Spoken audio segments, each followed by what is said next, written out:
Hi everyone, in today's episode we are going to be doing some upcycling to save some money in the garden, including trying to create a awesome hose holder for virtually no money, and I'm going to be challenging myself to create a paint effect that I've never done before, so let's see how successful that turns out to be.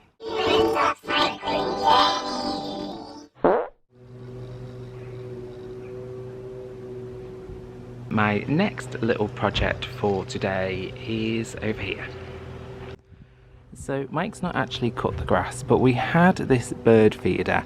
We bought it ages ago for somewhere else and it didn't quite fit, but I quite like it where it is now. It's quite small, easy to move, but it wasn't high enough. So I have turned upside down this old plant pot that I had. It doesn't match in colours. So with the magic of Fernie paint, I am going to try and match that in as best as I can. First things first, I'm going to give it a coat of antique white as my base, and then I can build up the colour of the grey and the concrete from there.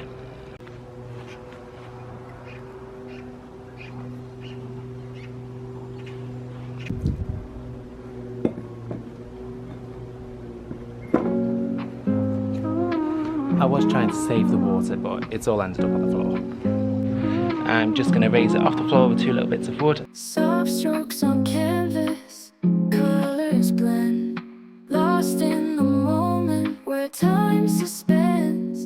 An artist at peace, heart on the mend, in the studio where dreams ascend. Brush in hand, the world outside fades. In a blissful trance, painting my soul, creating beauty to make me whole. The canvas, my haven, where I feel whole. In this peaceful studio that I control.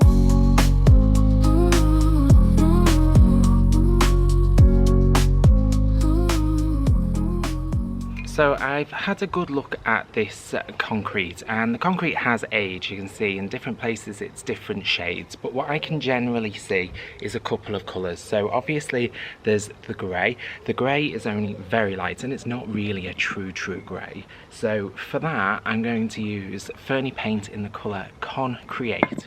So this is a concrete type grey colour, like a slate grey, but we're going to use a tiny weeny bit of that for pigment. Because these are highly pigmented as well, you'll be surprised at how little we do use. There's a bit of a yellow undertone, so I'm going to be using mustard. This mustard colour that I call ketchup, so this is ketchup by Fernie paint. We're also going to be using green, very watered down, just to add some of that aging, and this colour is called Antidote Ivy, which is a play on poison ivy, but it's a very ivy emerald. It's not really emerald, it's darker than emerald green, so that's going to be perfect for adding our aging.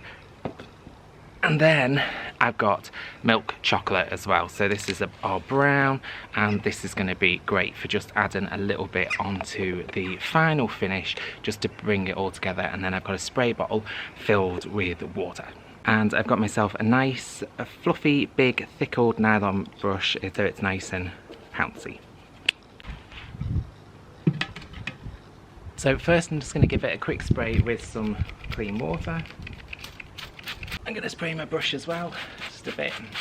Just going to dip into the very corner of this Concreate colour, and I'm just going to dab in a few areas and then just blend it out.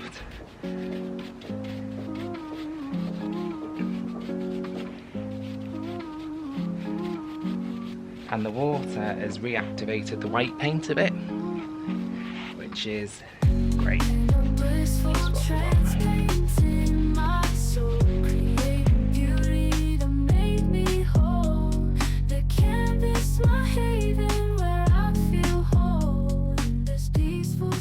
So you can see just very lightly there is a very slight grey tone, and then what I also like to do is I have a just an old cloth, and I will take up any moisture. I mean, there's bits all over this cloth, and just take off any moisture. I don't want it too wet in between the layers. Next up, I'm just going to be adding in some of that mustard colour. So I don't want this to be very stark. I'm literally using the tiniest little bit, and I'm just going to apply it in blobs like that, and then I'm going to work it back in, and just, that's a bit strong, but once you work it, all those colours start to meld together.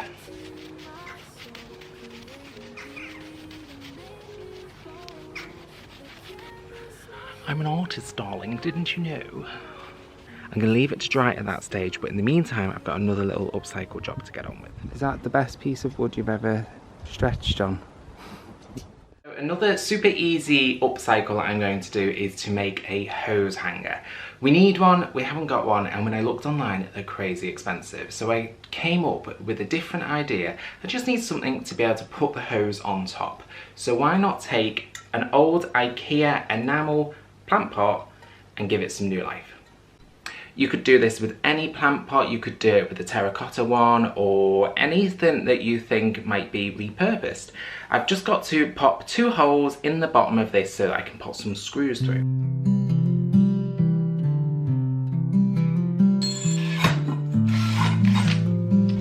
So this is the shepherd's hut. I actually built this myself. It's a much fancier version of a shed, and it has cast iron wheels that it's mounted on. These wheels actually hold it up off the ground so it doesn't get wet, and they look great amongst the plants. Although the hostas have definitely taken a beating this year, which is why we've added a slightly bigger pond this year, so hopefully the tadpoles that we've got will turn into nice big frogs to come and eat them.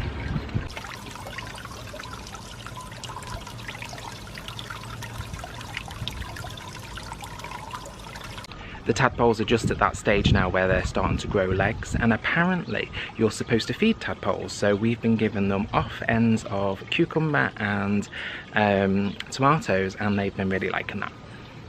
So at the other end of the shepherd's hut we actually have a 1,000-litre tank that collects all the water from the top and stores it so that we've got water all throughout the year, and that is pumped through a hose down here currently, and it's just laying on the floor, which doesn't look very attractive. So I'm going to mount that plant pot on and just wrap it round, and I think that'll look a lot prettier.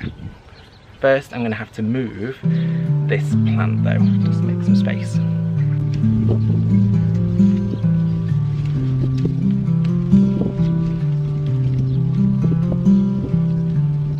This is actually a honeysuckle, but I'm thinking about swapping it out for a climbing rose in the future because it's not in the right position.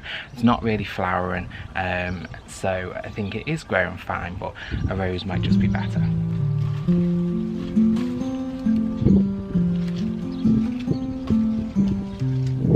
And it's just supported on this wire trail, and what I like to do is just put a screw in and then put wire around and create a framework.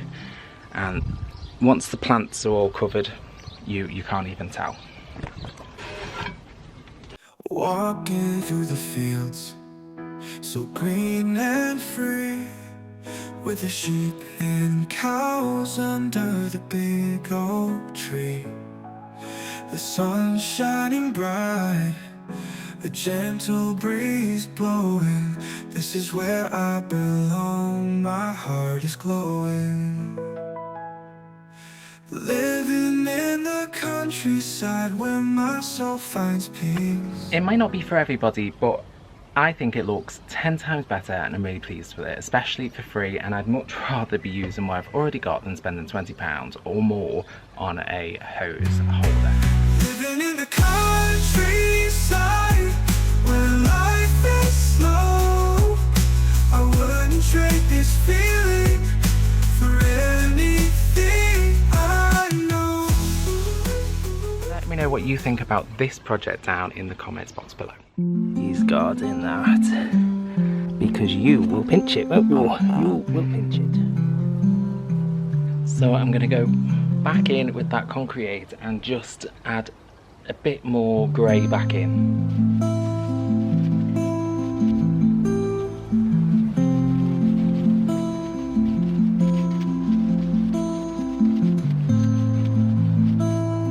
It's nice doing a project like this. There's literally no strings attached, no worries. I don't have to sell it. If it looks rubbish, I'm not bothered. But I can see where it's going. So the colours have just melded a bit more. I've added in that grey. You can see the yellow a little bit, but I'm not worried about that.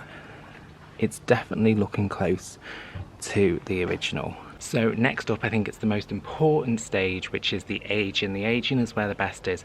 I actually didn't even think really to use paint to patina in the garden, and I've done that quite a bit and it's worked really well. Just along this edge, it shows up a little bit more on camera than it does in person, but all of this was newly concreted this year, and I just went over it with this Ferny paint mix of poison ivy, of antidote ivy and milk chocolate, and that just aged it down, made it look a lot more natural to the eye until it develops its own proper patina.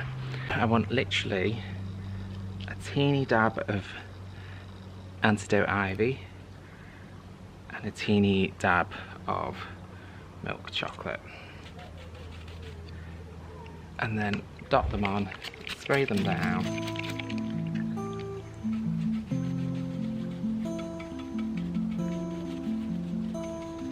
And then just work with it. I want a bit more brown on the edge here and on here.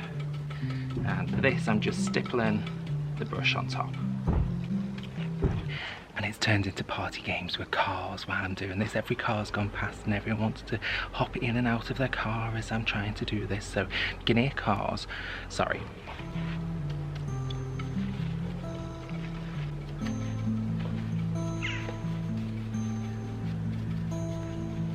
Now I'm just going to take off some of that excess and I think this project's done. So I'm not going to seal it, I'm just going to see how it holds up, and honestly any paint that washes away is just going to add to the whole effect, and if it does wash away too much I'll either redo it or I will add a coat of matte sealer onto it. Now it's just the moment of truth to put it all back together and see how it looks like as one.